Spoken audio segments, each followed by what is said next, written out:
Coach, being able to talk after game one yesterday, were you happy with how the team came out? Were they a little flat, or did you like the energy? It was a tough challenge because we moved the game forward and decided to do a doubleheader, and so some of the kids were coming right from campus and class, and their objectives there, and probably grab a quick bite to eat. And I know it was a little different feeling because guys were just straggling into our report time, and that might have had something to do with the fact that we, as I said last night, we probably turned some crooked numbers into ones or zeros, squandered some opportunities early, and it looked like it could have cost us. But nonetheless, the fact that they were able to get that 6 laid and put the game out of reach, I thought it was a good effort.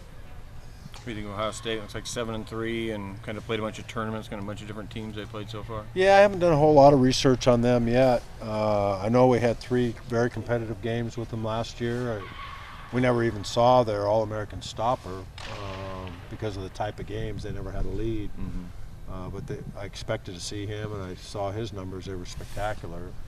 And then just what I read going into the season, I knew that their starting pitching was brand new, but their bullpen depth seemed to be one of the strengths that they liked in their ball club. And I know they have good personnel and they're well coached, and I think they're definitely a contender for a competitive Big Ten conference. So tomorrow I'll probably break them down a little bit more and look at what my assistants provide for me in the information. I think you shut them out twice. That's why you kept the stopper out of the game. I think you guys That's threw right. about 18 Was straight. 1-0, a couple games or something like Yeah. that. Again, I'm not very well educated right now on that because we were on the field so long yesterday. So, What's your Sunday starter look like for this week? we think it's going to be Gold. We have a TBA because he had a little bit of physical ailment. He tightened up a little bit, not his arm, but part of his body. So if he comes out of that all right, then I think he'll be the Sunday starter. So we just made it TBA for now. Can you go kind of almost committee time? I mean, do you feel like with kind of the depth you have, if you can get a guy to give you a 5, or to say you just kind of need to get somebody to kind of get you started Sunday and then you Yeah, can fill it in? as long as Friday and Saturday go pretty well, we're going to have a lot of arms and quality arms, like we did in the second game yesterday.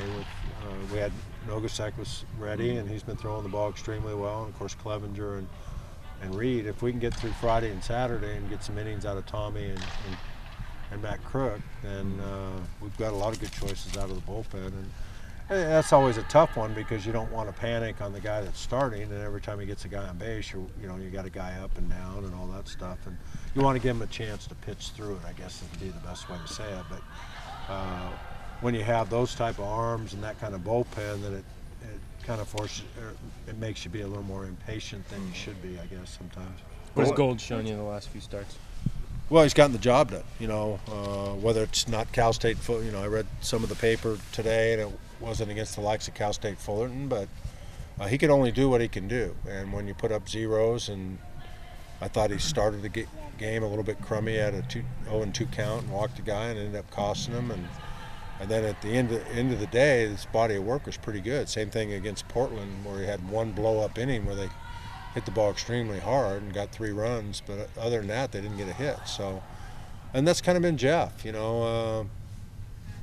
I think there's certain teams he matches up a little better against, just like every other pitcher. And he's not a guy that throws 93, 94 like some of the arms that we have, but there's a lot of different ways to get people out, and his experience and composure and all those things that a fifth-year guy brings to the table. And I guess now he's 16-4 in his career. That isn't anything to take for granted.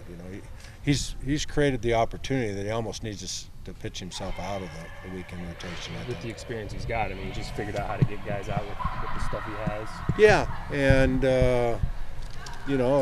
because he doesn't have electric stuff, when he misses it, sometimes it's not good.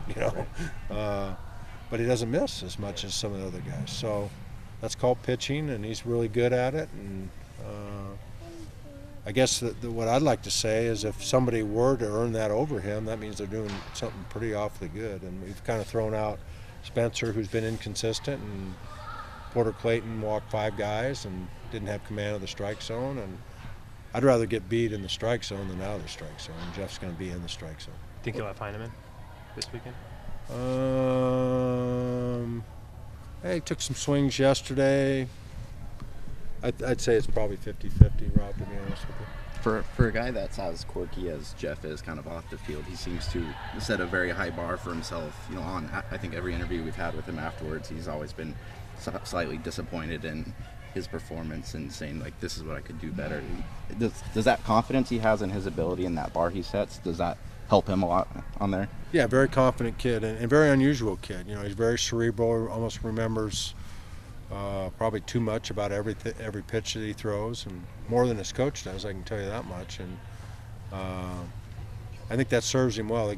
He's got an eccentric mind, but a brilliant mind. He's got a great memory. He's got a gift for lyric and rhyme, and he's a really smart kid. There's a reason he graduated so quickly, and even outside of baseball, I think he's got a brilliant future because he's a very intelligent young man.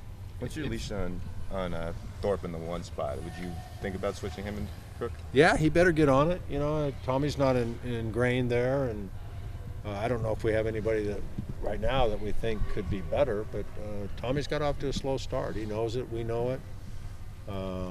We need to get him on track because it's for the Friday guy to go out there and get roughed up. That means you're into your bullpen, and there's not a lot of margin for error in the Pac-12 when we're getting ready to start that after this weekend. And you give up a crooked number in the Pac-12 against somebody else's Friday guy, and that's usually not very good news for us. So he's got to get more competitive, I think. And is it in there? Yeah. Have we seen it in the past? Yeah. But this is 2014. It's time for him to show up, I think. So Ohio State's bullpen concerns you a little bit then? Yeah. Does that put pressure on your guys to score early then? Well, going against their starters? I don't know how diverse they are, if they're the same kind of guy. And, you know, like even last night, they threw some matchup guys at us. And I didn't think, you know, it's real easy to hit from the dugout, but I didn't think we had instant awareness and making those adjustments right away. And having different diverse guys with different looks coming out of the bullpen, sometimes when you pitch by committee like that, it isn't just because of stuff. It takes you a little while to settle in. And I don't know if that's their philosophy or not, but they've been really good out of the bullpen. Last year, their starters got deep in the game, and we didn't rough them up by any stretch of the imagination, but just did enough to win, and we pitched and played great defense there in Ohio State. George, what do you know about your team now that you didn't at the beginning of the season and as you get ready for Pac-12?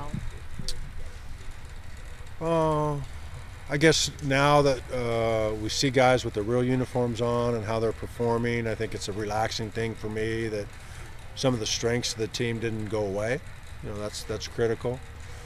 Some of the things that I thought would be more consistent, like our defensive effort, has not been at the level that we're accustomed to. So that's what we're addressing.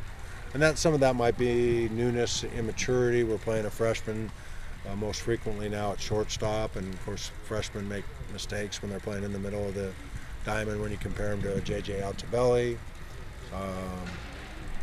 I think we've walked too many guys overall from top to bottom, and we pride ourselves on throwing strikes. So the things that we can control are playing better defense and throwing strikes more frequently. That's what I'd like to see improve. And I guess the good news is that our depth and our batting order seems to be not disappearing. Of course, that'll be a different challenge when we're facing Pac-12 pitching.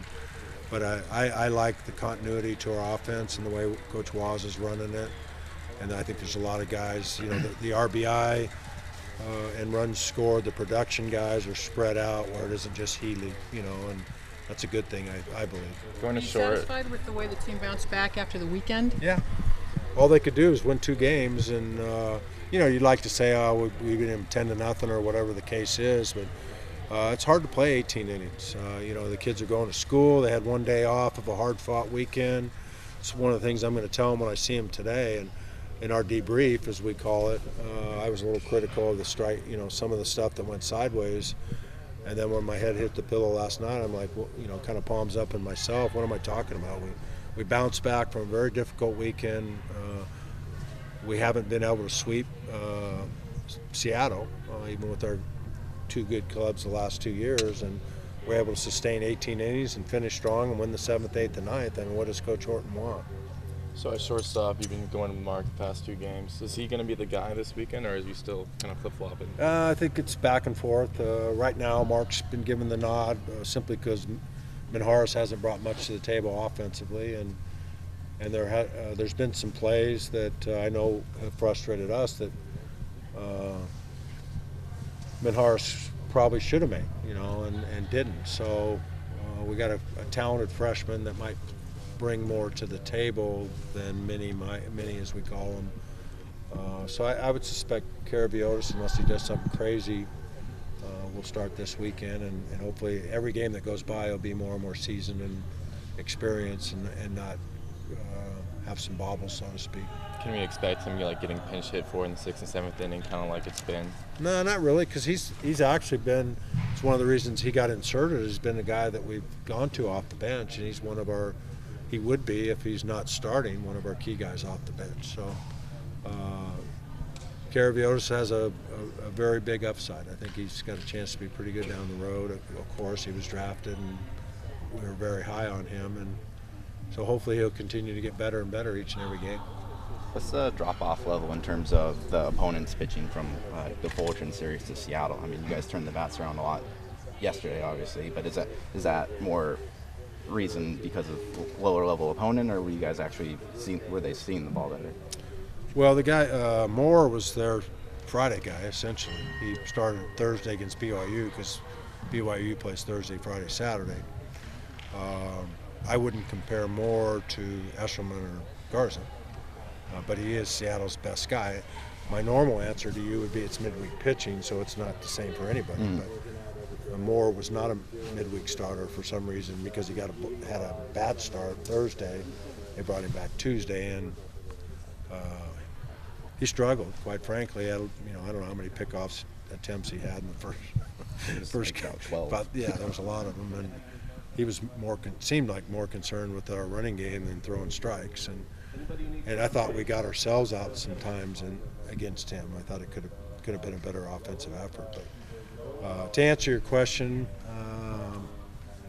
Seattle's pitching's not like Cal State Fullerton's, and Seattle's pitching's not like the Pac-12, not like UCLA, Oregon State, or a lot of the Pac-12. So, that doesn't mean they're not good, but they're 84-85 instead of 92-93. So it's a little different challenge.